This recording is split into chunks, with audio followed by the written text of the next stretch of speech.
E hoje a gente está começando essa nova série que se chama A Restauração do Sacerdócio.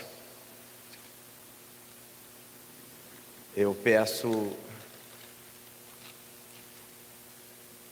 que os irmãos abram a sua Bíblia no livro de Neemias.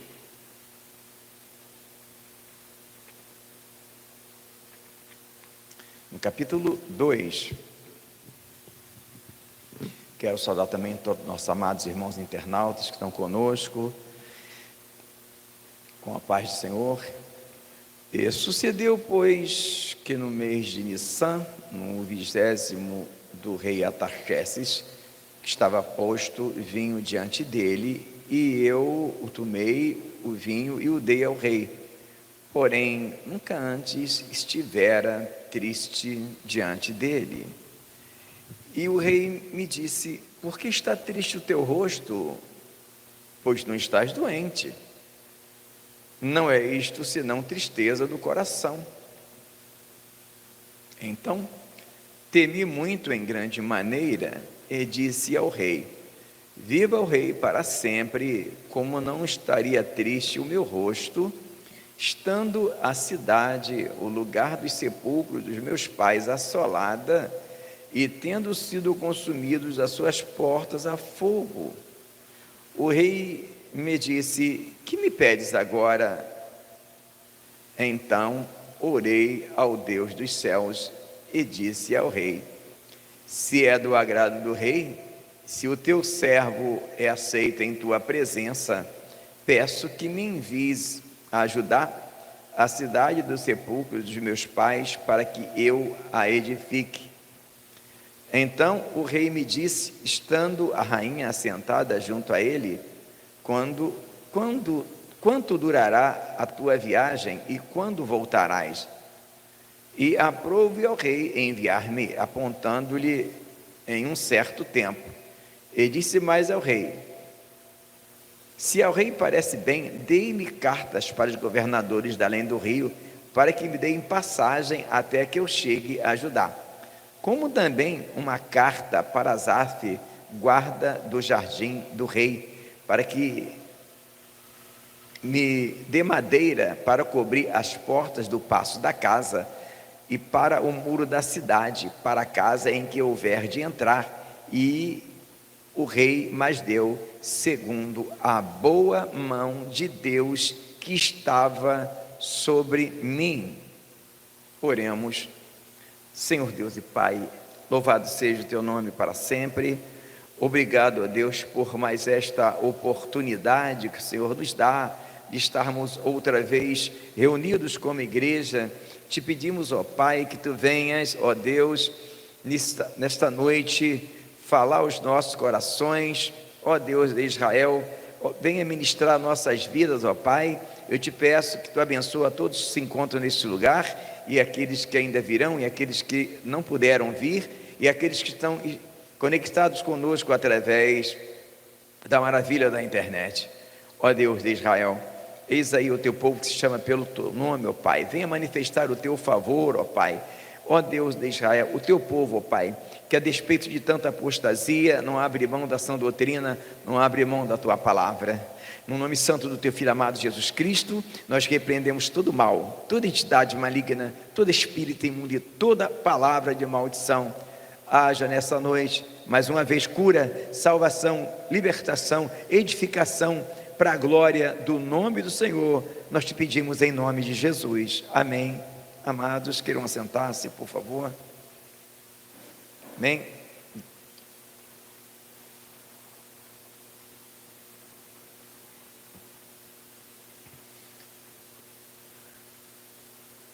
Uma das coisas que tem me chamado muita atenção nos últimos tempos é quantas pessoas que hoje fazem parte de uma das maiores igrejas que crescem, que é a igreja dos desviados da casa do Senhor. Como há pessoas que entraram no reino e saíram, e não ficaram. E há uma coisa que ainda... Obrigado, Karina. Me impressiona ainda mais é aqueles que, além de sair do Evangelho, ainda foram para religiões pagãs. Pois é, claro que poderíamos elencar diversos motivos pelos quais algumas pessoas entram no reino e saem, mas um motivo é o que impediria que todos eles não saíssem do Evangelho. E o motivo é esse: eles não exerceram o seu sacerdócio, ou nem sabe o que é o seu sacerdócio. Muitos deles não tiveram uma intimidade com o Senhor, porque é impossível que alguém prove de algo tão glorioso e depois se afaste e consiga ir para uma religião pagã. Por isso que hoje começamos essa série, a restauração do sacerdócio. Claro que hoje é o início, é a introdução à série. E conversando ontem com uma pessoa, Deus me deu essa mensagem. Na verdade, seria outra mensagem que eu iria pregar hoje, na série, mas o Senhor me deu uma mensagem na hora. Ele conversando de uma forma como quem conhecia muito o Evangelho,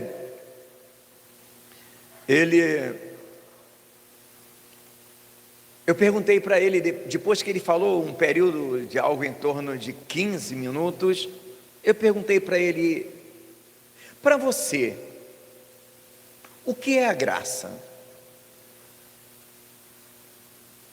E ele me respondeu: graça é favor imerecido. E aí eu perguntei para ele: sim, mas o que mais? E ele não teve mais o que dizer. Ele que vinha a seguidos minutos falando como quem entendesse o Evangelho, não conseguiu dizer mais nada. A única coisa que ele disse que era graça é favor imerecido. Talvez você me pergunte, mas não é favor imerecido?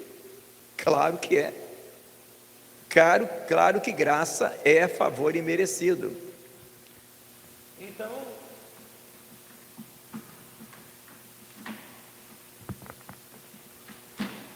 Então eu peguei e fiquei realmente entendendo o motivo pelo qual algumas pessoas não entendem o Evangelho, entende? Algumas pessoas não sabem o que é a graça.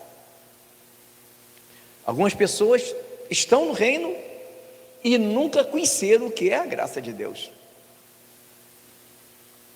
E quantos ainda irão entrar na igreja, entrar no Evangelho e saírem do Evangelho sem nunca terem conhecido a graça de Deus? Mas por que é importante saber o que é a graça? Simples. Efésios 2:8 diz que nós somos salvos pela graça, e isso não vem de vós, é dom de Deus. Então, se eu sou salvo pela graça, mas eu nem conheço a graça, como que alguém vai poder evoluir no reino a nível de não se afastar do reino, se ele não conhecer a graça? Porque se observarmos esse texto, nós iremos chegar a uma conclusão de que nesse evento foi a graça de Deus, nesse evento. O texto aqui mostra que Neemias estava doente, estava triste, e ele fala com o rei, e ele alcança o direito de vir reconstruir os muros de Jerusalém. E ele diz: segundo a boa mão de Deus sobre mim. Isso é graça.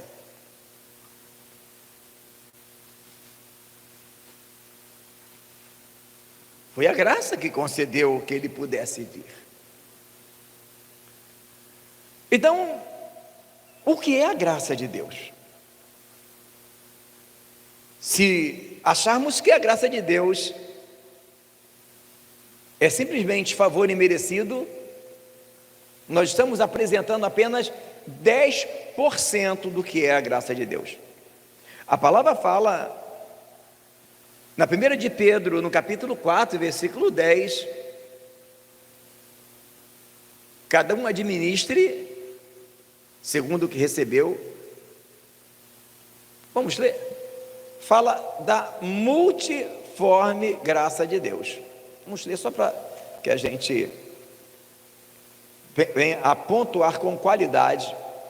1 de Pedro, capítulo 4, versículo 2.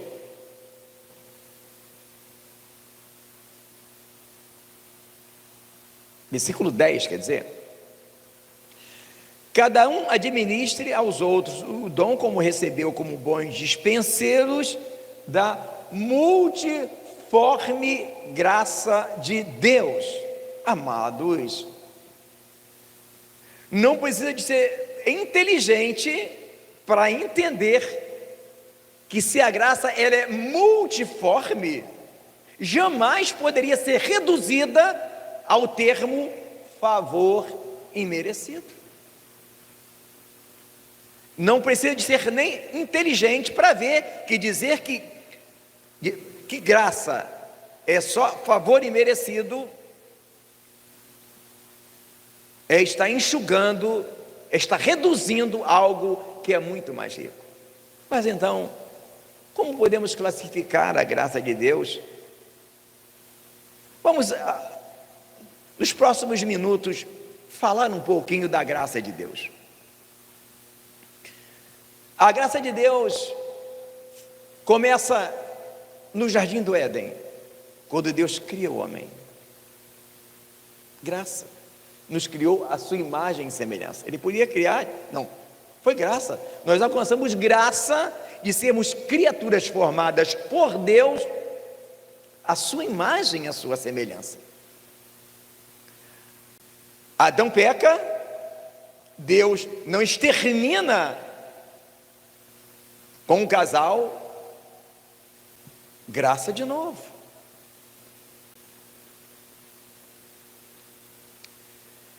Ele destrói o mundo no dilúvio, mas poupa Noé e sua família, graça. Ele faz um arco-íris dizendo que não destruiria mais com água, graça. Ele dá os 10 mandamentos, graça. O povo faz o bezerro de ouro e Deus não destrói todo mundo, mais uma vez, graça, porque o que eles fizeram era passivo que Deus destruísse tudo. Graça. Já é a graça no Velho Testamento. Agora, quando ele ama o mundo de tal maneira que dá seu Filho unigênito, o amor de Deus, graça, amou o mundo de tal maneira, somos merecedores do amor de Deus, graça. Só até aí, já podemos observar que dizer que graça é favor imerecido é muito pouco diante disso, só que tem mais. Quando seu filho vem, ele traz toda a graça com ele. Vamos observar isso agora no Evangelho de João, mas não fecha Neemias. Nós iremos voltar para o texto ainda. Evangelho de João, capítulo 1.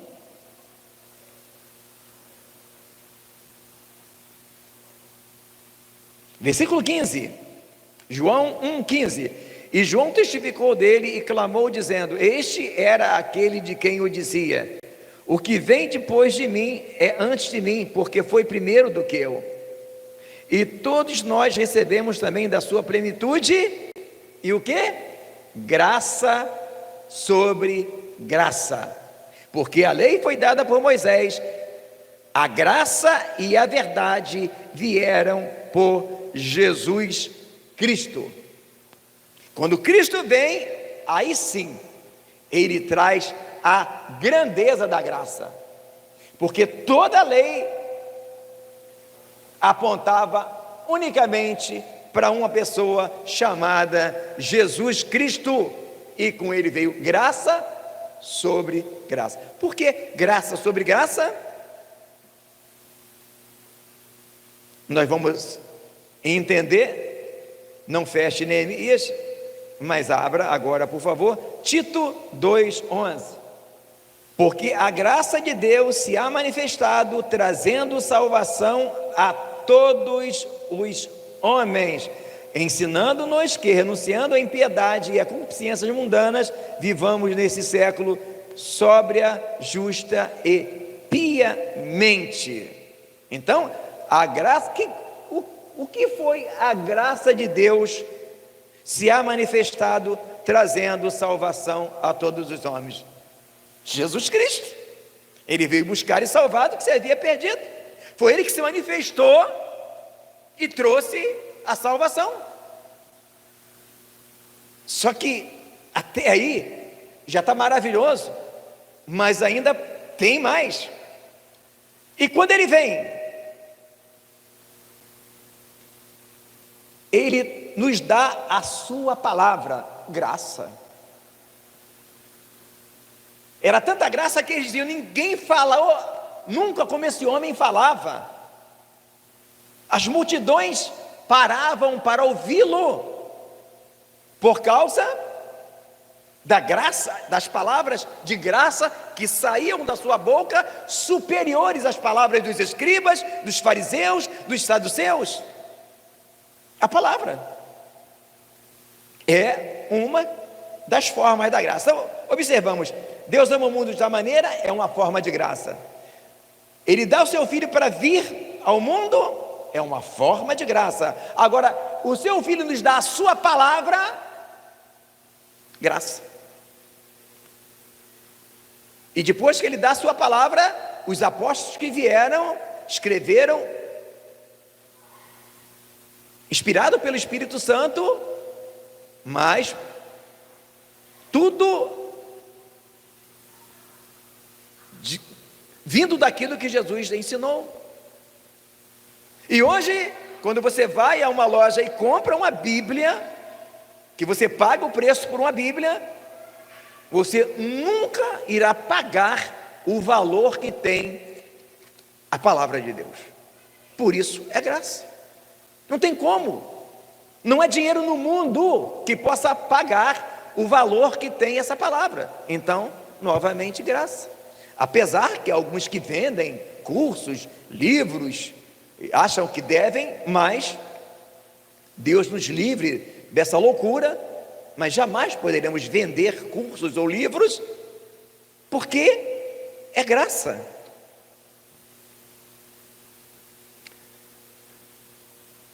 Quando Ele morre na cruz e derrama seu sangue, sangue que nos trouxe a expiação, a redenção, a salvação, seu sangue foi graça. Nós éramos dignos de morte, Ele morre em nosso lugar. Isso foi o quê? Graça de novo. Graça. O seu sangue é graça. E foi uma graça tão forte que Ele, além de nos purificar de todo o pecado lá na cruz do Calvário, nos purificou quando alguém se converte agora, e quando nós pecamos, novamente, esse sangue é poderoso, capaz de novamente nos purificar. Filhinhos, não pequeis, mas se pecardes, temos um advogado para com o Pai, Jesus Cristo, o justo. Quando eu e você oramos e confessamos os nossos pecados, novamente, esse sangue zera a nossa conta. Olha, mais uma forma de graça, o seu sangue. Percebe por que a palavra multiforme graça de Deus? Ele morre, 50 dias depois, vem quem? O Espírito Santo. Quando ele morre, expia os nossos pecados, paga a nossa dívida, ele nos dá o direito de sermos templo do Espírito Santo. E 50 dias depois, por isso a palavra penta, que vem de Pentecostes, novamente o Espírito Santo. Graça de novo. Por isso a palavra de Deus diz o quê? Não façais agravo ao Espírito da graça. Perceberam? Por que que é multiforme graça de Deus? Agora, para imaginar a diferença de favor imerecido e disso tudo que eu pontuei aqui. Seu amor, sua misericórdia, isso tudo, sua longanimidade, está tudo em amor. Tudo isso é graça, amado.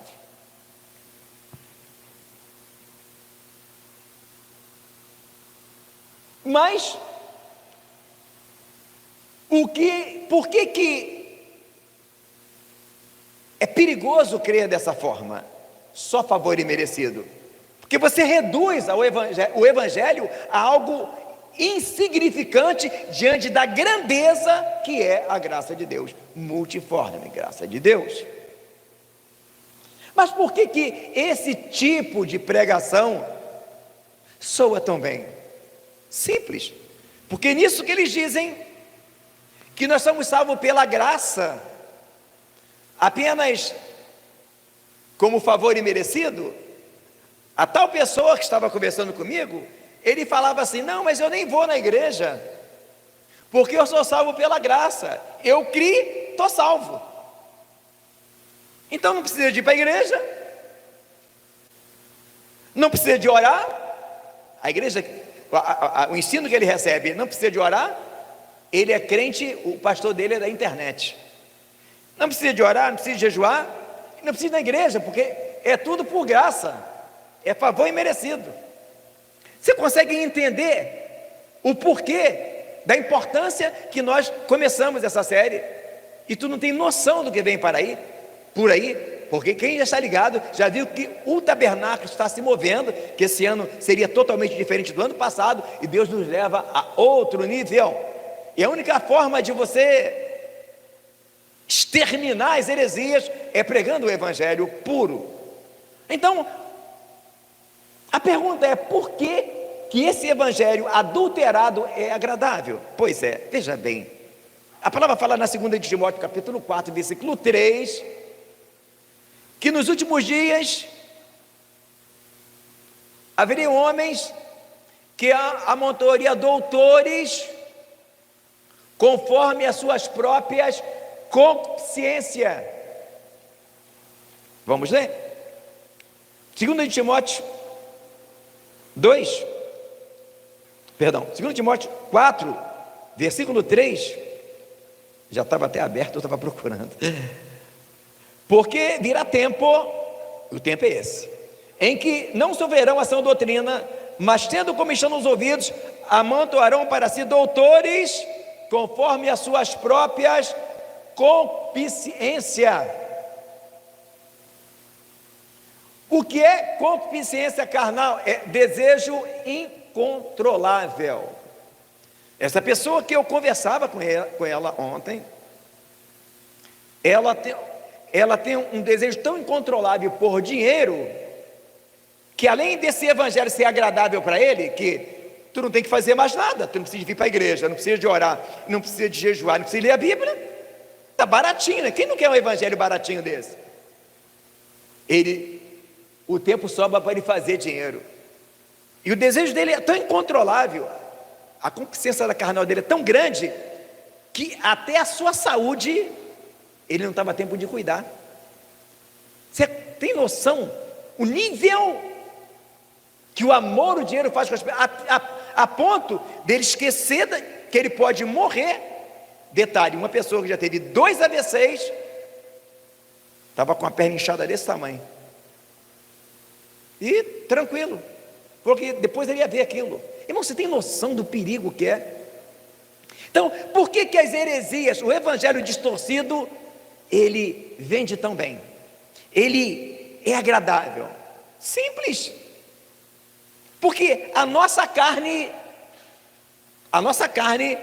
ela quer facilidade. Olha só, esse evangelho se encaixa na nossa carne como uma luva. Só salvo pela graça, favor imerecido. Então, eu não preciso de orar, preciso de ir para a igreja, preciso de jejuar. No máximo que eu faço é ler a Bíblia, mas leio na condição mesmo de trabalhar. Opa, sobrou um tempão para mim ganhar dinheiro, para mim me divertir. Mas no caso dele, que só pensa em dinheiro, só o tempo para ganhar dinheiro sobrou. Percebe o abismo que existe quando as pessoas aceitam doutores conforme as suas próprias concupiscências? Não conhecem a graça. Mas Efésios 2,8 fala que pela graça sois salvos por meio da fé.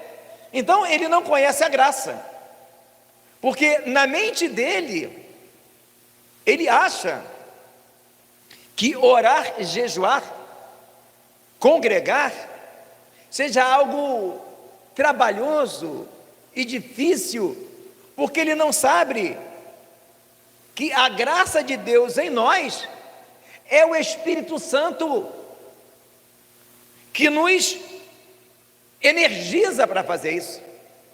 Por isso Paulo diz: e eu, sendo o menor dos apóstolos, trabalhei muito mais do que eles, todavia não eu, mas a sua graça em mim. Então Paulo fala, e que graça é essa que estava em Paulo? O Espírito Santo, amado. Ou você pensa que eu estou aqui porque eu sou um grande homem de Deus? Foi a graça que me trouxe aqui.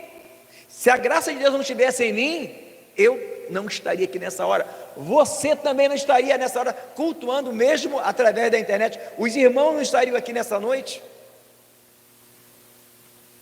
É a graça.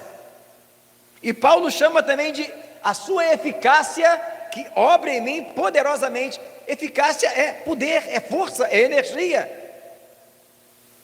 Então quem pensa que orar é uma penitência, jejuar é uma penitência, nunca conheceu a graça de Deus, nunca entendeu que é o Espírito Santo que nos mobiliza a fazer todas as coisas. Por isso Jesus disse: sem mim nada podeis fazer. Percebe como fica totalmente alienado uma pessoa que acha que pode explicar a graça apenas com o termo favor imerecido, ou seja, explicar a graça de Deus com apenas 2 palavras: favor e merecido. Não sabem que não existe penitência, existe apenas o quê? Estarmos posicionados em condição de receber a unção.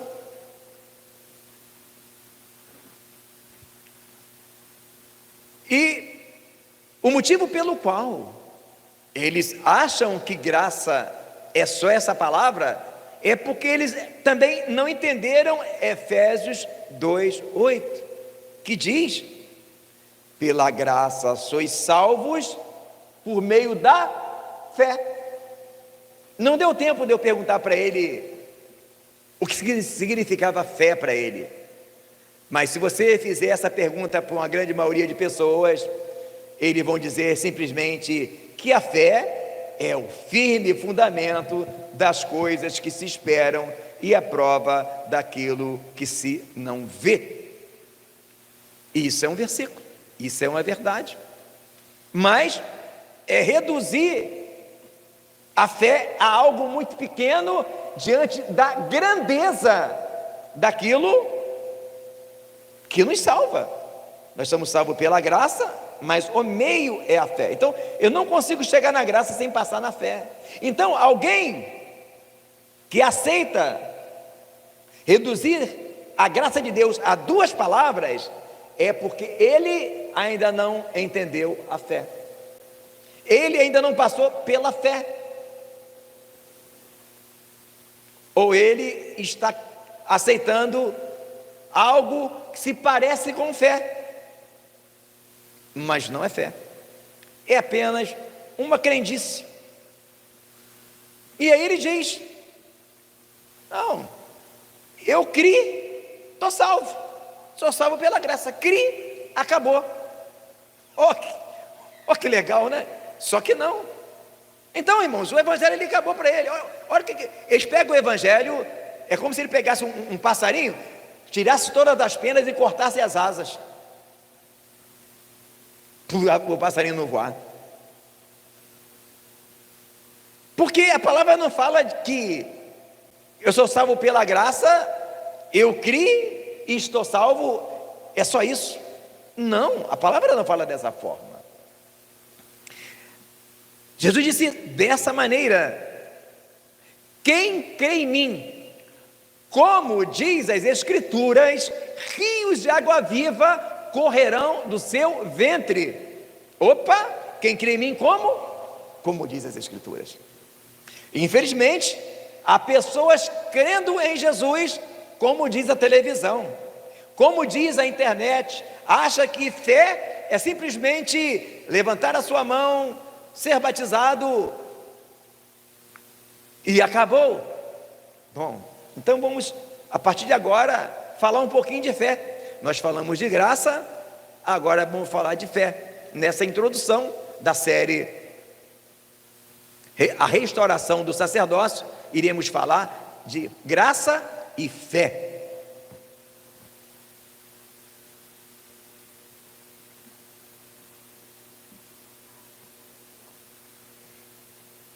Quando ele diz, quem crê em mim, como diz as Escrituras, ele estava querendo dizer o quê? Algo que está realmente atrelado àquilo que foi dito. A fé é o firme fundamento das coisas que se esperam. Por que esse versículo, de alguma forma, ele nos traz algum entendimento? Porque a palavra de Deus diz o quê? Ninguém pode pôr outro fundamento além do que já está posto. Então, para entender fé, eu preciso primeiro ouvir o que Jesus disse sobre fé, antes de ouvir qualquer outra pessoa. Então, vamos ouvir o que Jesus disse sobre fé. Jesus disse: se tiverdes fé semelhante a um grão de mostarda. Alguém pensa que Jesus está dizendo, se tiveres fé do tamanho de um grão de mostarda. Não, não é isso que ele está dizendo. Semelhante a um grão de mostarda. Por que ele fala semelhante a um grão de mostarda? Porque depois ele iria falar da parábola do semeador. Ele iria mostrar que a fé, semelhante ao grão de mostarda, ela germina, dá folhas e dá fruto. Agora já mudou a visão de fé. Quando ele fala de ter fé semelhante a um grão de mostarda,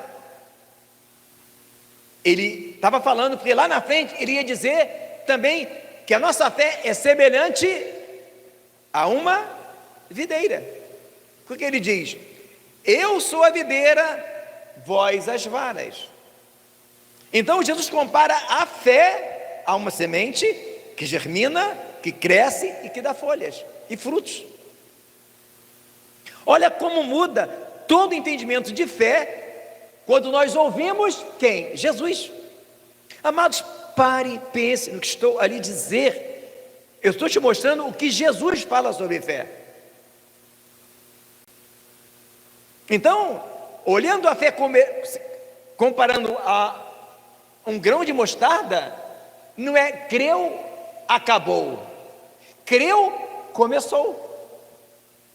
E o interessante é que ele vai depois alinhando. Em Mateus ele fala, pelos seus frutos conhecereis.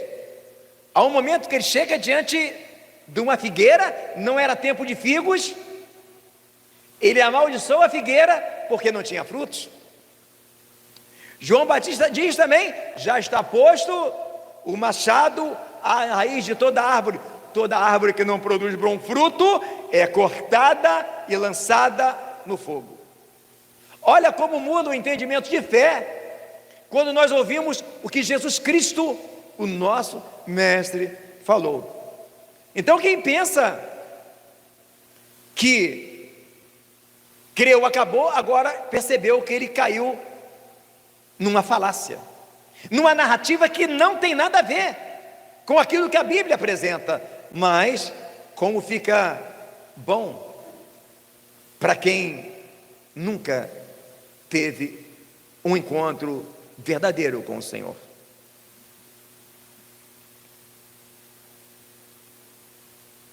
Fé comparada a uma semente. Por isso que Tiago vai dizer que a fé sem as obras é morta. Mas ninguém tem mérito por dar fruto.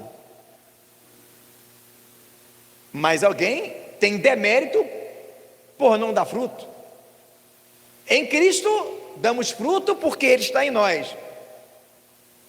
Mas nós podemos o quê? Impedir de dar.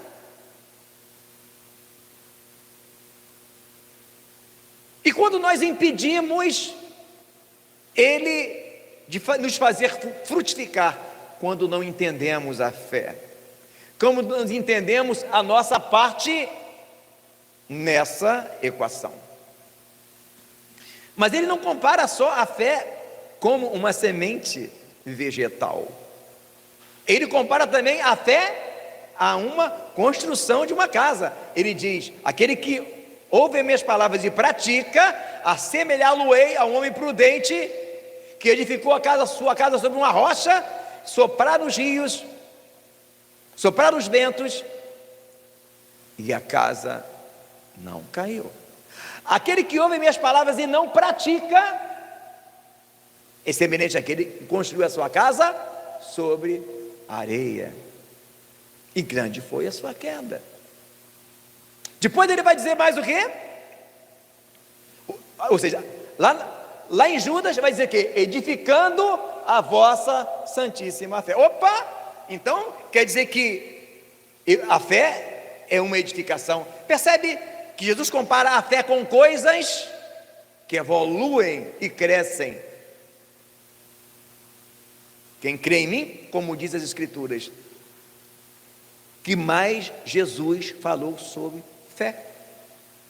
Ele fala de fé comparada a uma construção. E diz mais: o reino do céu é semelhante a um homem que começa a construir uma casa, uma torre,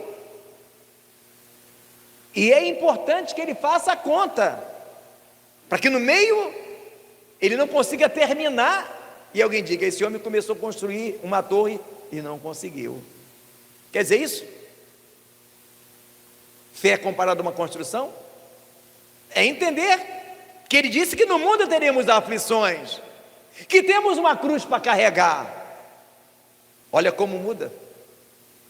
Olha como muda a ideia que aquele homem que eu conversava com ele tem de fé. Creu, acabou. É só crer, é só acreditar. Irmão, acreditar, hoje você acredita num político, amanhã tu não acredita. Hoje você acredita que uma coisa é uma coisa, daqui a pouco você descobre que é outra. Fé não. Fé comparada a uma semente é quando essa palavra encontra conosco, que somos também uma semente, e se junta e se fundem e forma uma videira e frutifica. Olha como muda a ideia de fé. Olha como é que é importante no início dessa série entendermos graça e fé. Então,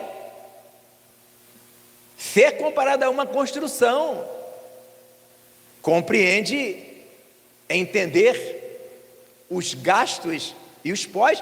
Eu creio que você já viu, eu já cansei de ver alguém que começou a construir uma casa e ficou pela metade, né? Está sem o reboco lá de fora, sem janela, e por aí vai. Então, por que algumas pessoas não entendem a graça? Porque não entendem nem a fé. Jesus também comparou a fé a mais o quê? A semente humana. Ele diz para João o quê? Necessário é nascer da água e do Espírito. João fala, como pode eu, sendo velho, voltar para o ventre da minha mãe? Mas ele falava de outro nascimento. Ele estava falando de fé. Porque todas as vezes que Jesus fala de entrar no reino de Deus, está falando de fé. Que nós não somos salvos pela graça, não é por meio da fé? Sem fé é impossível agradar a Deus. É impossível, irmão, você entrar na salvação se você não crê. Então, toda vez que ele fala de entrar no reino, ele está falando de fé. E como é que nós entendemos isso? Em João ele fala de nascer da água do Espírito. Em Coríntios, em Gálatas, Paulo vai dizer: filhinhos, por quem eu até agora sinto as dores de parto, até que Cristo seja formado em vós. A igreja de Gálatas ainda era um feto e ainda estavam aceitando voltar para o judaísmo. Percebe? Agora, a igreja de Coríntios, Paulo já fala diferente. Eu fui até vós para falar a vocês como a espirituais, mas vocês sois carnais, porque vocês sois meninos. Olha, Jesus fala de nascer de novo, Paulo fala de um feto em Gálatas, em Coríntios ele fala de meninos. Lá no final de Coríntios ele vai dizer, no capítulo 13, quando eu era menino, andava como menino, escorria como menino, mas logo que cheguei a ser adulto, acabei com as coisas de menino. Lá em Hebreus, aquele que é menino não está experimentado na palavra, não pode comer alimento sólido. Percebe? Ainda em Hebreus, ele vai dizer assim: lembrai-vos, depois que fostes iluminados, suportastes grandes combates. O que é iluminado? O crente que já não é mais feto, mas que já nasceu. Depois, quando Paulo vai falar sobre consagrar obreiros e bispos, ele diz o quê? Não neófito. O que é neófito? Menino na fé. Percebe? Quando você crê e entende a fé pelo que Jesus falou, como abre um novo horizonte, como enriquece o Evangelho, engrandece e te traz milhares de instruções que não haveriam se aceitássemos essa falácia que ser salvo é crer somente, que graça é favor imerecido. Poderíamos continuar falando de várias outras coisas que Jesus comparou à fé,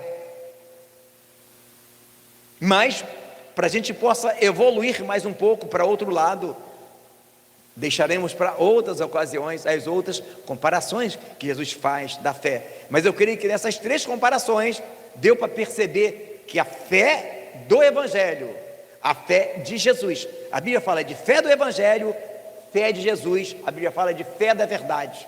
Percebe? É uma fé salvífica, é uma fé viva, porque a palavra é viva. Ele compara também a fé ao quê? A um fermento. Ele diz: o reino dos céus é semelhante a um pouco de fermento que a mulher colocou para fazer um bolo e cresce e dobra de tamanho. Então a fé, amados, é algo que cresce e evolui. E o motivo pelo qual as pessoas aceitam essa falácia, essa narrativa errada sobre graça e sobre fé, é porque ele soa muito bem aos ouvidos das pessoas que ainda não tiveram uma experiência com Deus. e pensam que orar é um sacrifício, que jejuar é um sacrifício. Se você ainda acha que orar é um sacrifício e você não gosta de orar, olha, você está perdendo de ser empoderado pelo Espírito Santo. Você está deixando de experimentar emoções incríveis. Você está perdendo o melhor da festa. Então vamos agora dar uma olhadinha sobre fé. Tiago falando sobre fé. Vamos para Tiago.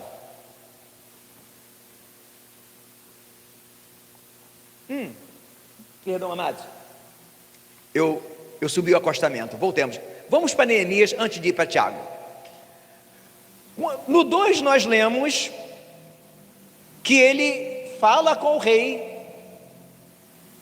O rei atende, Neemias capítulo 2. E você vai ver que quando ele fala com o rei, antes do rei dar resposta, no versículo 4, ele diz: o que me pedes agora? Ele diz assim: então orei ao Deus do céu. Sabe o que quer dizer isso, irmão? Que ele estava diante do rei, ele não se ajoelhou e começou a orar na frente do rei, e na mente ele falou: Senhor, me ajuda aí, porque o rei podia não atender. Está entendendo o que está acontecendo nessa cena? Ele está triste, ele fala com o rei, e enquanto o rei diz: o que me pedes agora? Ele faz: então orei ao Deus dos céus e disse ao rei.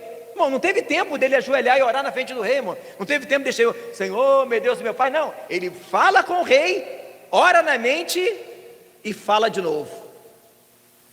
Percebe? Oração é o início da restauração do sacerdócio.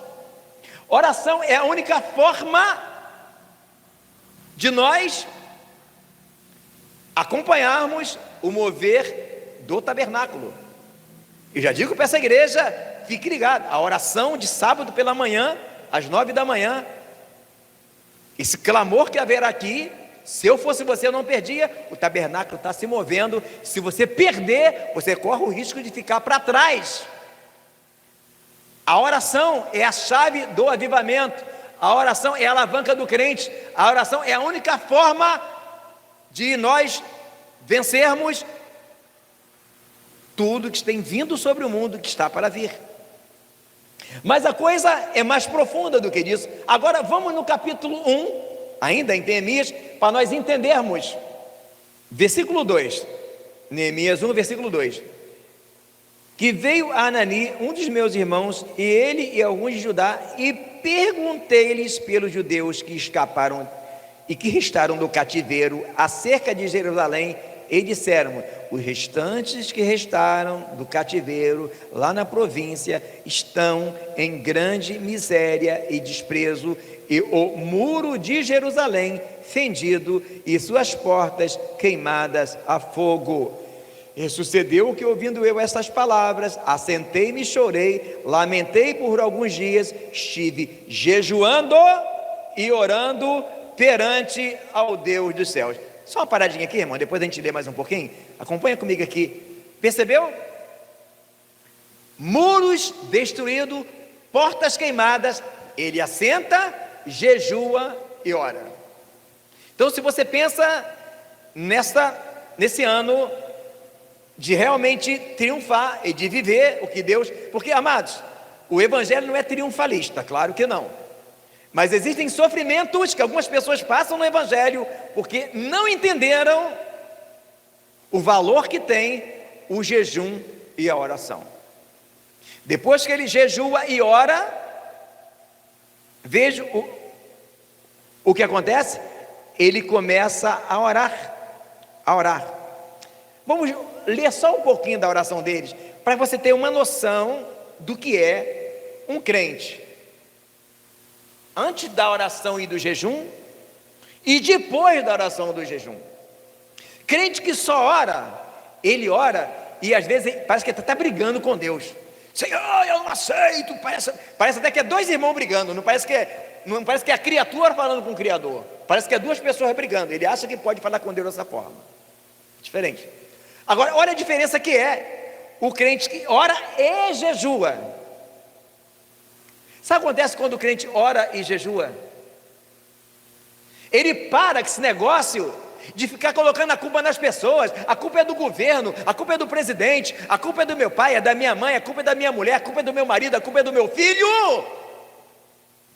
Crente quando jejua, quando ele vai e lê a Bíblia acende para dentro dele, porque a Bíblia é Jesus, Jesus é a Bíblia, é a palavra, e Jesus é a luz, ilumina para dentro dele e mostra as suas incoerências, os seus pecados. E quando eu e você, nós percebemos o quanto somos pecadores e incoerentes, nós nos quebrantamos e paramos de colocar a culpa nas pessoas, e aí acontece aquilo que está escrito na palavra: um coração quebrantado, um coração contrito, um espírito quebrantado, o Senhor não despreza. Há dois tipos de crente que ora: o que ora colocando Jesus contra a parede, que não é possível, mas eles tentam, e aquele que ora quebrantado e estremece o trono de Deus. Vamos olhar a oração dele? Observe. 5. Ele disse: Ah, Senhor Deus dos céus, Deus grande e terrível, e guarda o conserto e a benignidade para com aqueles que te amam e guardam os teus mandamentos. Estejam, pois, atentos teus ouvidos e os teus olhos abertos para ouvir a oração do teu servo, que eu hoje faço perante ti de dia e de noite, pelos filhos de Israel, os teus servos, e faço confissão pelos pecados dos filhos de Israel, que pecamos contra ti, também eu e a casa do meu pai pecamos. Só até aqui, amados, para a gente ganhar tempo. Percebeu? Ele confessa o pecado do povo e confessa que a casa do pai dele, só a casa do pai dele? Não, nós pecamos. Essa é a diferença do crente que ora e lê a Bíblia, para o crente que ora, lê a Bíblia, mas jejua. Então eu volto a dizer, sábado às 9 da manhã, vai ser um grande clamor, com jejum e oração pela manhã. Se fosse você, eu não perderia. Tu não tem noção do que está para vir. Olha, Deus já hoje mesmo já recebi uma ligação de pessoas que já começaram a ser abençoadas com o início dessa oração que nós estamos fazendo. Imagina o prosseguir, irmãos. Nem tudo que nós passamos aqui nessa terra são sofrimentos inerentes às aflições que temos que passar. Alguns sofrimentos que nós passamos é porque a igreja de hoje não ora, não jejua. Paulo escreveu: as nossas armas não são carnais, mas poderosas em Deus para a destruição das fortalezas. Então observe que aqui ele diz que a porta queimada a fogo e o muro destruído. E o que é o muro? O que simboliza o muro da cidade? Mas naquele tempo, onde não havia helicópteros, aviões, drones, as cidades que tinham muros altos eram protegidas. E haviam cidades com muros tão altos e tão espessos que dava para passar uma carruagem em cima do muro, para tu ter uma noção da importância do muro. Então, quando uma cidade não tinha muro, ela era vulnerável. Estava dessa forma Jerusalém. Hoje, a igreja de hoje, ela está dessa forma. A igreja não tem mais fé. Porventura, quando o Filho do Homem voltar, achará fé na terra? Amados, quando nós cremos, nós fazemos loucuras. Tem pessoas que acham que eu estou fazendo uma grande loucura. Já me pegou, irmãos. O tabernáculo se moveu e essa palavra já me pegou. Claro que é uma loucura. Imagina o que é você ter clientes há anos. Sabe o que é um cabeleireiro dar tchau para os seus clientes? é jogar fora tudo que ele fez um período.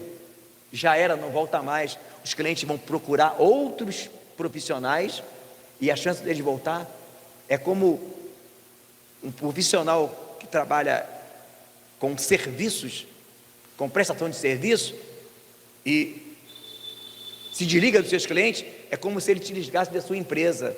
Mas sabe por que eu faço isso?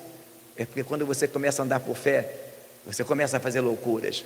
Eu não estou dizendo para você fazer o que eu fiz, eu só estou querendo te dar uma amostra de que, se você crê que o tabernáculo está se movendo, e do valor que tem essa oração, e entender e entrar,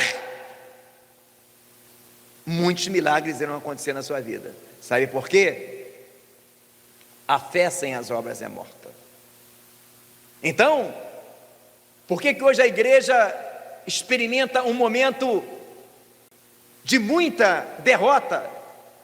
A quantidade de divórcios que acontece no meio evangélico é igual ou maior do que no mundo. Nos presídios estão cheios de filhos de crentes. Doenças, enfermidades. Por quê? Porque falta fé. Então vamos agora sim para Tiago, depois de observar o que Neemias fez. Então primeiro Neemias ora e jejua, confessa seu pecado, se quebranta, e agora ele recebe a graça. Por isso que eu falei sobre graça. Qual foi a graça? Quando o rei deixa ele reconstruir os muros de Jerusalém, não vai ficar só nos muros, os muros serão reconstruídos, as portas também, e o templo será reconstruído e o sacerdócio restabelecido. Por isso que nessa introdução da série nós estamos falando sobre Neemias, porque iremos sim chegar no sacerdócio. Mas não tem como a gente falar de sacerdócio sem falar de fé e graça. Mas ainda tem muita coisa que você não tem noção de algumas heresias que estão sendo faladas, que à luz da palavra de Deus estão sendo totalmente destruídas. Vamos agora para Tiago, vamos lá?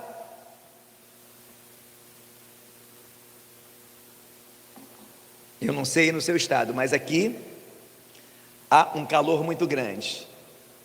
E também o calor do Espírito Santo também aqui é muito grande. Mas o Senhor refrigera a nossa alma. Vamos aprender com Tiago aqui? E esse é o último tópico da mensagem de hoje. Mas é a parte muito importante. Antes de ler Tiago, lembremos que Hebreus diz: sem fé é impossível agradar-lhe, porque é necessário que aquele que se aproxima de Deus creia que Ele existe e que é galardoador daqueles que o buscam. Olha como amplia o entendimento de fé. Sem fé é impossível agradar a Deus, é necessário que aquele que se aproxima de Deus creia que Ele existe e que é galardoador daqueles que o buscam. Olhando dessa forma, nós começamos a entender que a fé é muito maior do que muitas pessoas pensam. Vamos agora observar Tiago.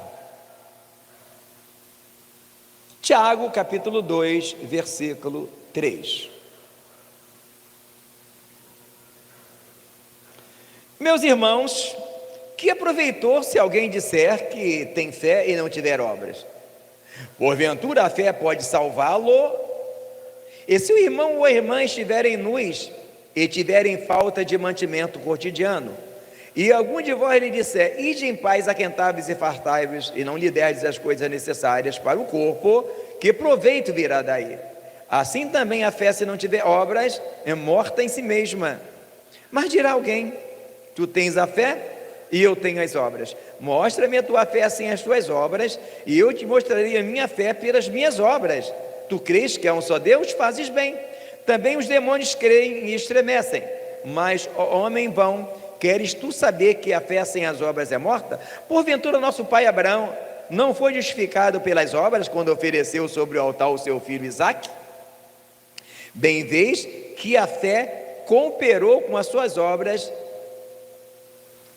e que pelas obras foi aperfeiçoada. E cumpriu-se a escritura que diz: creu Abraão em Deus e foi-lhe isto imputado como justiça e foi chamado amigo de Deus.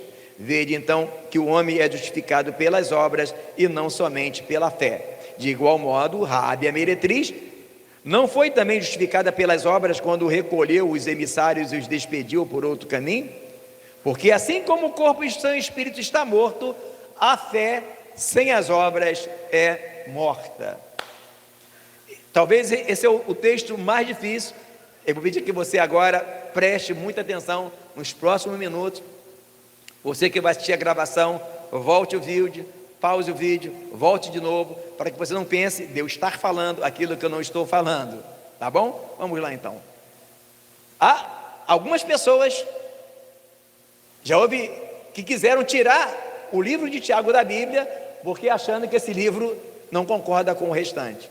Pelo contrário, ele concorda em muito, desde que se entenda o quê? A graça. Irmão, você consegue entender que entender a graça é a peça fundamental para você entender todo o Evangelho? Principalmente no tocante que hoje, a maior expressão da graça hoje, sabe qual é? Não? O Espírito Santo. Não é Jesus? Essa Bíblia, você consegue entender ela sem o Espírito Santo? Para você chegar a Jesus agora, por que o pecado com o Espírito Santo não tem perdão? Sem o Espírito Santo você não entende a palavra. Consegue? O que ele disse quando ele vai embora? Olha, eu vou enviar o Consolador, ele não falará de si mesmo. Então, a maior expressão hoje é o Espírito Santo, porque o Espírito Santo só fala de Jesus. Pegou ou não? Toda vez que você vê alguém pregando, que ele começar a trazer para si, porque eu tenho isso, eu sou PhD, essa igreja, ele começar a pregar a placa da igreja ele mesmo, já corre do vídeo. Toda vez que alguém fala pelo Espírito, ele não está preocupado em pregar a placa, o canal dele, a pessoa dele, ele se conecta com Cristo, porque ele tem certeza que as ovelhas escutam a voz de Jesus. Então, a maior expressão hoje da graça é o Espírito Santo, porque o Espírito Santo só fala de Cristo, só glorifica a Cristo. A palavra diz, Jesus disse assim, ele quando vier, não falará de si mesmo, dirá o que tiver ouvido de mim, ele me glorificará. Ele não vai glorificar a placa de uma igreja, ele não vai glorificar um pastor, um youtuber, não, ele vai glorificar a mim. Então é fácil de você entender quando alguém fala pelo Espírito. Por isso que a expressão. Por isso que a palavra fala, não entristeçais o Espírito Santo, com o qual estáis selado para quando? Para o dia da redenção. A maior expressão é o Espírito Santo. Irmão, sem ele não tem arrebatamento. Então, pegou? Por que tem que se entender a graça? Mas não fica só nisso, a maior expressão hoje é o Espírito Santo. Porque esse texto aqui você só consegue entendê-lo se entender que a graça de Cristo em nós hoje é o Espírito Santo.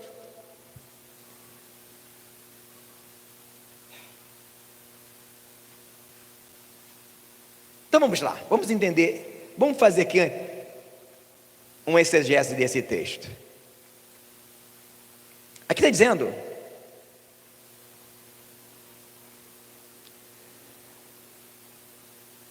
que os demônios também creem e estremecem. Mas, versículo 20: queres tu saber que a fé sem as obras é morta? Porventura nosso pai Abraão não foi justificado pelas obras quando ofereceu sobre o altar o seu filho Isaque?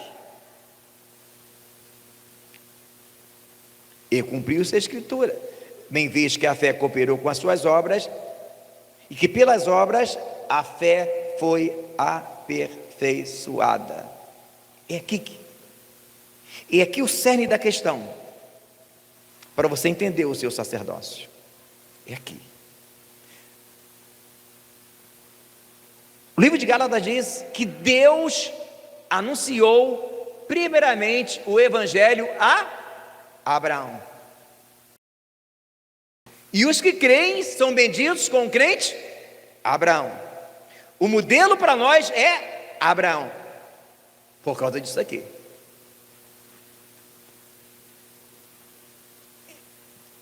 O que significa quando Abraão ele oferece o seu filho Isaque lá naquele altar? Várias coisas. Mas entre tudo, aquilo significa Jesus morrendo por nós, oferecendo a sua vida.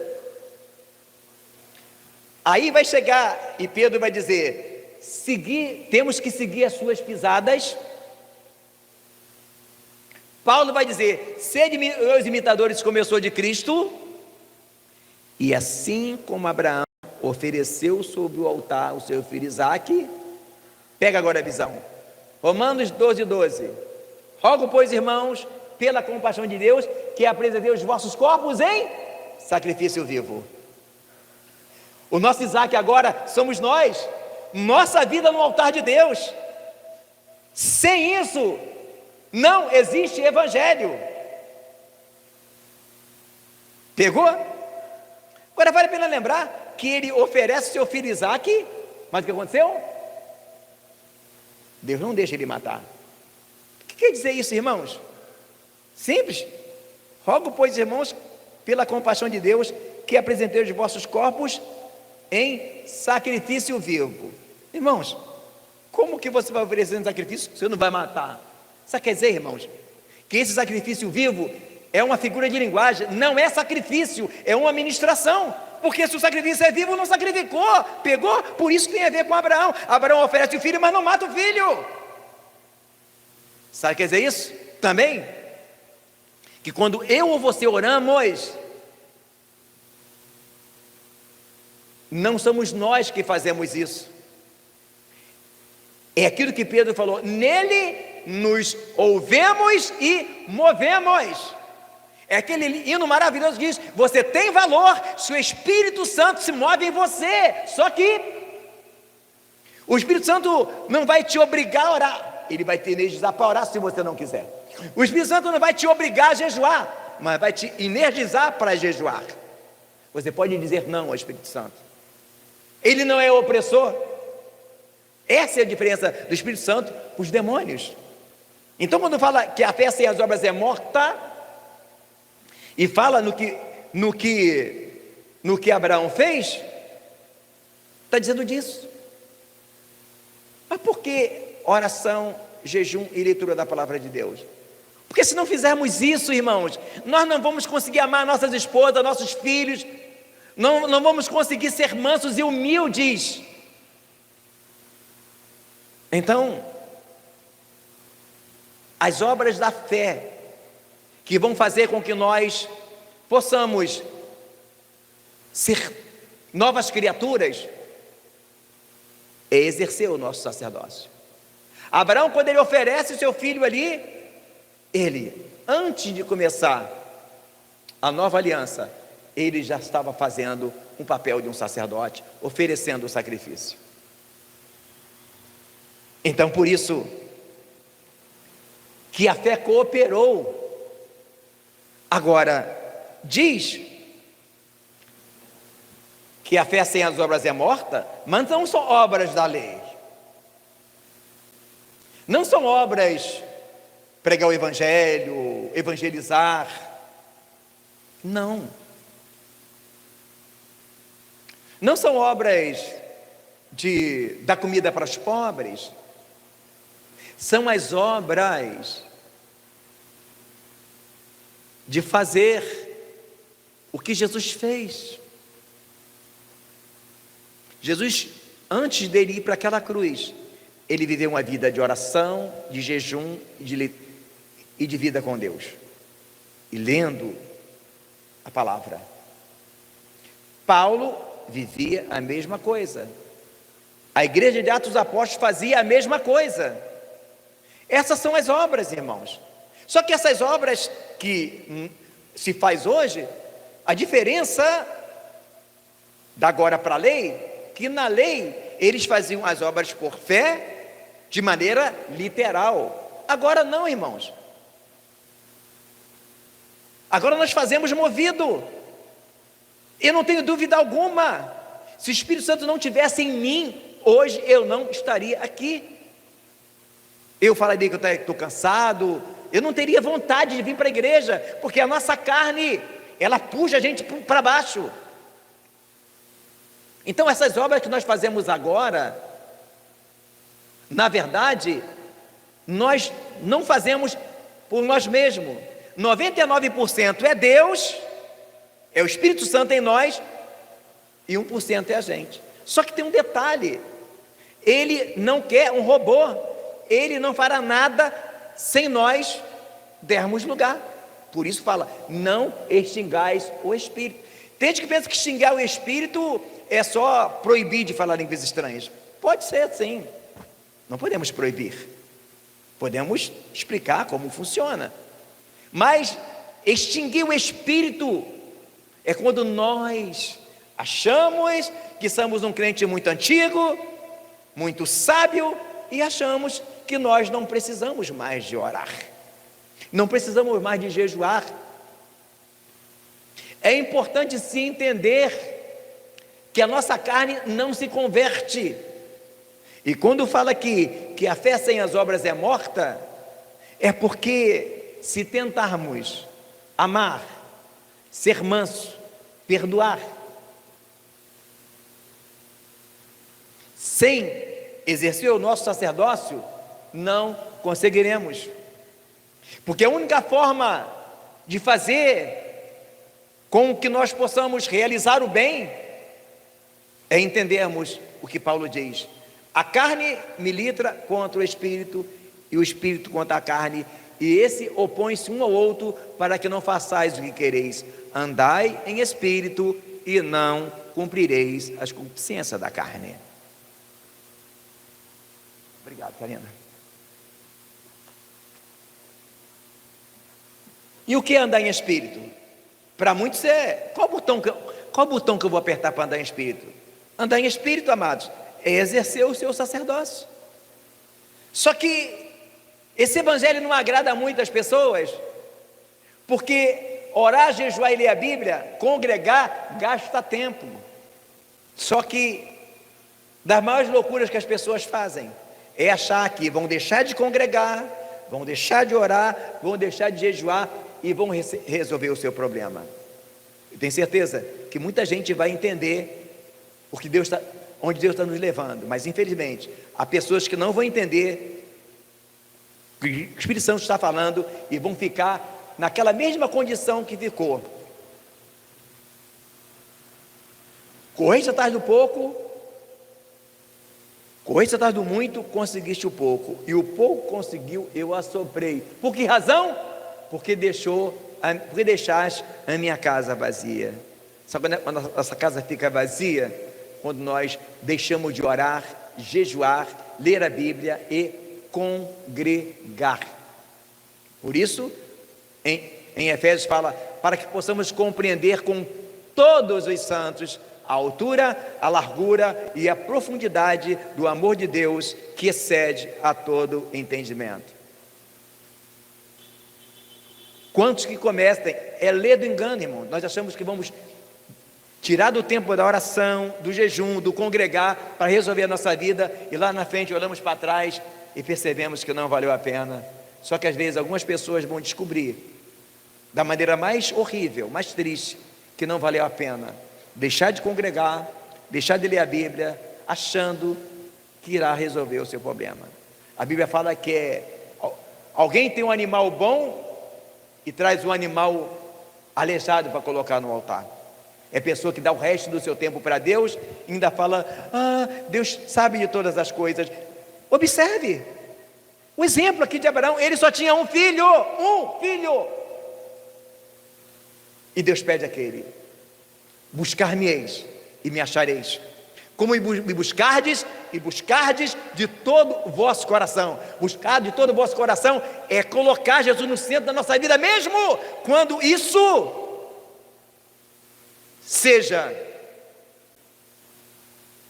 aborrecer a nossa própria vida. Jesus disse: negue-se a si mesmo. Negar-se a si mesmo é fazer às vezes aquilo que não queremos fazer. Negar-se a si mesmo, ele também diz: aquele que não aborrecer a sua própria vida não pode ser meu discípulo.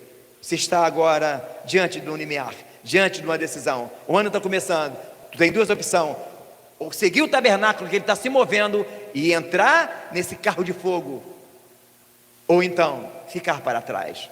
Eu vou lamentar por você, mas não é por força, nem por violência, é pelo Espírito. Mas se eu fosse você, eu segui o tabernáculo. Eu entendia o que Deus está chamando, porque do que já veio sobre o Brasil e sobre o mundo, e do que está para vir aí, olha, se eu fosse você, se a igreja de hoje pudesse observar em um minuto o tanto que o diabo irá atacar a igreja e o mundo, da agora para frente, muitos crentes hoje virariam a noite em oração. Então, tem dois tipos de crente. O tabernáculo não está se movendo na IBC de Campo Grande, nem pense, ou muito menos na IBC.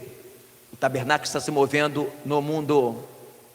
Dois tipos de crente: o crente que a partir de agora vai entender o valor da oração e orar mais, jejuar mais, e o crente que vai ficar nessa: eu sou salvo pela graça, eu criei e estou salvo e acabou. E terá muitas decepções.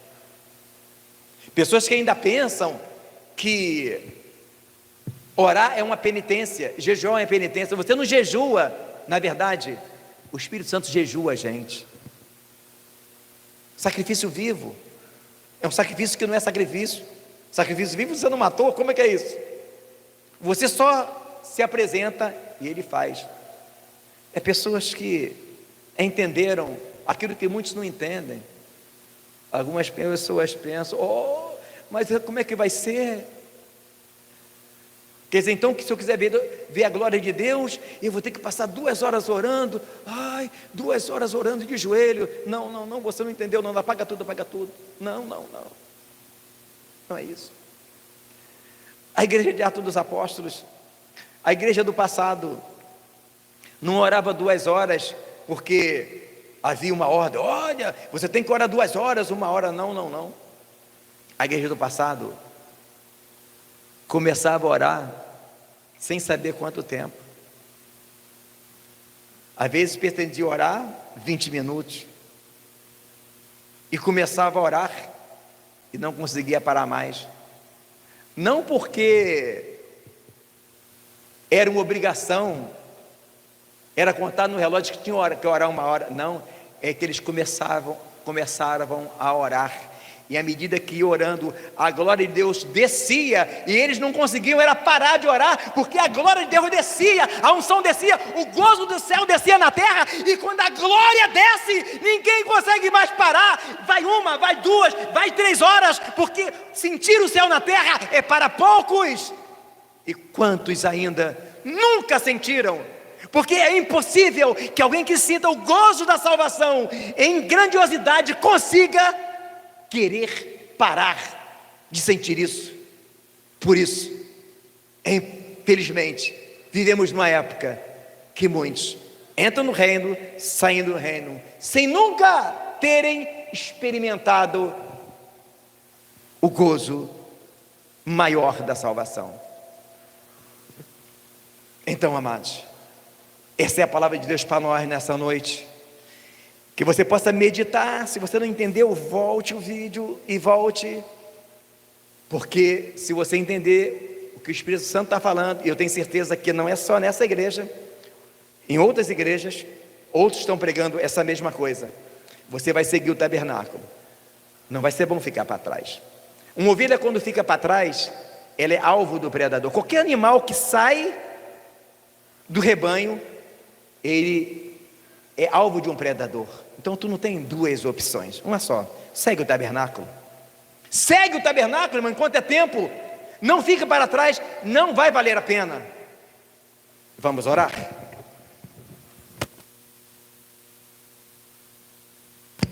Bondoso Deus e eterno Pai, eis aí, Senhor Deus, a Tua palavra, meu Senhor da glória. Ó Deus, eu te peço que Te abençoe, ó Deus, as nossas vidas e dá-nos graça para não entristecer o Espírito Santo. Dá-nos graça, meu Senhor da glória, para diminuir, para que Tu venha crescer, ó Pai. Dá-nos graça, meu Senhor da glória, para seguir o tabernáculo, ó Pai, para viver pela fé e não por vista, meu Senhor da glória, para aborrecer a nossa vida, Pai, e às vezes até arriscar, fazer loucuras, Senhor, assim como Zaqueu fez loucura subindo numa árvore, assim como aqueles homens fizeram loucura abrindo o telhado. Pai, o Senhor merece todas as loucuras por amor a Ti, porque o Senhor enviou o Seu Filho para morrer por nós. Jamais iremos pagar tão grande amor. Pai, dá-nos graça para que possamos sempre lutar para tentar corresponder tão grande amor. É que eu te peço, em nome de Jesus. Amém.